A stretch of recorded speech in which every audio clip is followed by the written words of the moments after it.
What's the future of anti-trans legislation in America? Friday, a federal lawsuit was filed in Georgia to stop a law that was supposed to go into effect today, a ban on sex reassignment surgeries and hormone replacement therapies for minors. It's one of 20 state legislatures that have passed some kind of restriction on medical care for transgender people. This week in North Carolina, the legislature sent the governor a bill that bans doctors in the state from providing gender-affirming care to minors, even if there's parental consent. And in Louisiana, lawmakers recently advanced legislation that would ban hormone treatments, puberty blockers, and surgeries for young people. But before such anti-trans medical restrictions get tested in everyday life, they're running into legal roadblocks. This week, federal judges in Kentucky and Tennessee temporarily blocked similar laws in those states, and judges have also temporarily blocked Alabama and Indiana's versions. But foremost is Arkansas, where a federal judge, after an 8-day trial, struck down the state's Save Adolescents from Experimentation, or SAFE Act, banning gender transition care for minors. The judge said it was unconstitutional. It was the first ruling to block such a ban for an entire state. In his 80-page decision, Judge James Moody Jr. said the law both discriminated against transgender people and violated the constitutional rights of doctors. He wrote, quote, "Rather than protecting children or safeguarding medical ethics, the evidence showed that the prohibited medical care improves the mental health and well-being of patients, and that by prohibiting it, the state undermined the interests it claims to be advancing."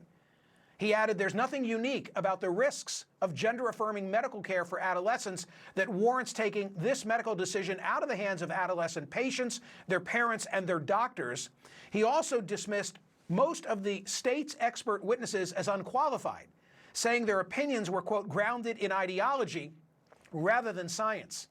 Joining me now is Dr. Dan Karasik, who was a plaintiff's expert witness in the Arkansas case, as well as one in Florida. He's a professor emeritus of psychiatry at the University of California, San Francisco. He's been providing care for trans people for more than 30 years. Dr. Karasik, I read the opinion. The judge made a number of fact findings, largely based on your testimony. I want to run through 4 of them quickly. Put up number 1 on the screen. Gender identity is not something that an individual can control or voluntarily change. Or, Dr. Karasik, as I would say, you can't pray it away, correct?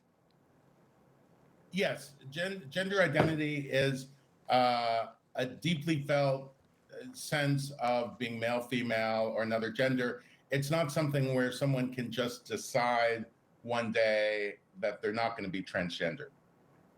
Number 2, the lack of alignment between one's gender identity and their sex assigned at birth, gender incongruence, can cause significant distress. The medical term for this distress is gender dysphoria.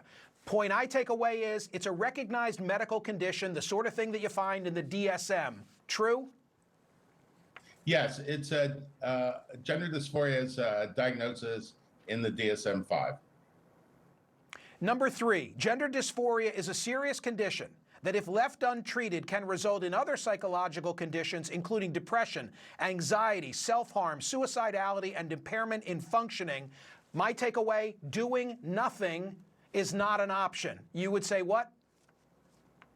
Yeah, that's my experience as well. You know, I've been working with trans youth for decades now, and I've seen the tremendous benefit that youth get from gender-affirming care for those who need it, and those who need it but can't access it often could have great distress as a result.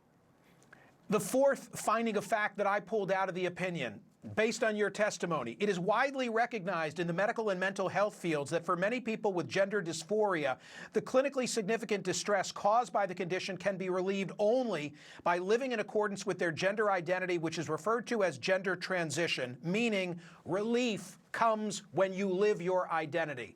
Is that fair?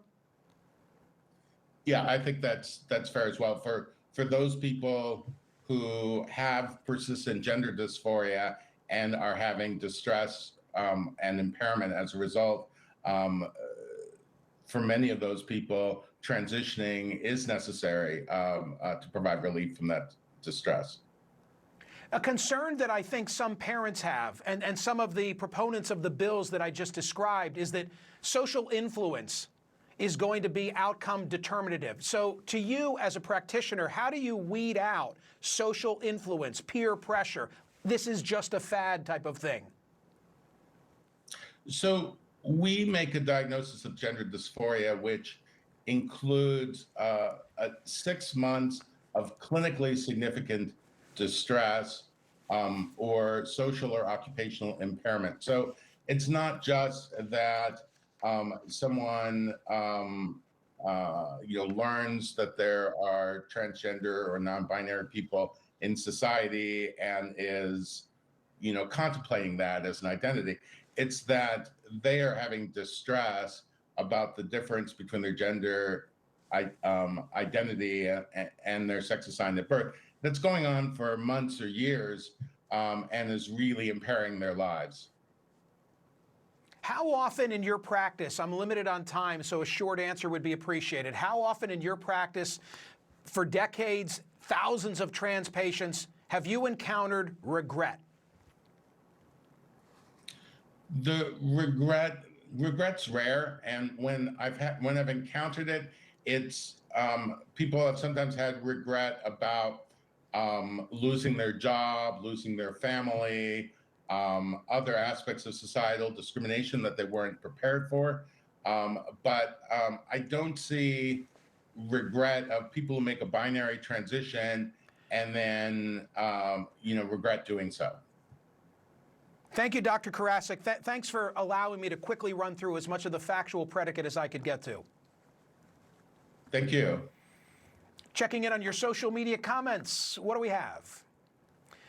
You reported on the mental health crisis in American youth. Yes, I have. I've heard a psychologist say before coming out trans, youth often suffer depression. Is it possible when an authority figure suggests the depression is due to gender dysphoria, youth are suddenly trans? Kyle, I'm not an expert, and I don't think I understand your question. So I'm going to pivot and say, read the Arkansas opinion. An 8-day trial, all this back and forth. It's hard to separate fact and fiction, right? An 8-day trial, federal judge, listened to both sides, made factual findings. And I'll tell you what was most stunning to me, having invested the time to read it. The family evidence, the parents and the kids who testified, typical fact pattern. It's been going on for years. Young man, young woman realizes when they're, in 3rd grade, hey, something's not right. 5 years later, they write a letter because they're afraid of having the conversation. They write a letter to their parent and they say, here's the deal. And the experts all cited in the case say it's not something you get talked into. It's not like your kid's going to go to school and all of a sudden tomorrow and come home and have a new message for you because it's like the yo-yo or the pet rock. That's not happening. I don't know why I'm so fired up about this, but